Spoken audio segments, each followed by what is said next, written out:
Hi friends, welcome to 5 Minutes Tech YouTube channel. Here you are seeing Samsung Galaxy A16 smartphone.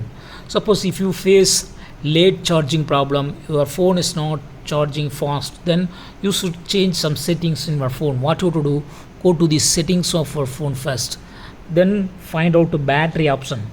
Click on battery and here go to charging settings. Here you should note that fast charging option available, this option is disabled, so fast charging is not enabled as of now for your phone. Just make sure that this is enabled so that your phone will charge fast and a late charging problem will be solved.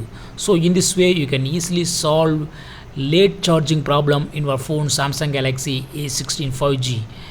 If you find this video useful, just subscribe to our channel and share this video to many people who are unaware of this. Okay, that's all friends, thanks for watching, bye.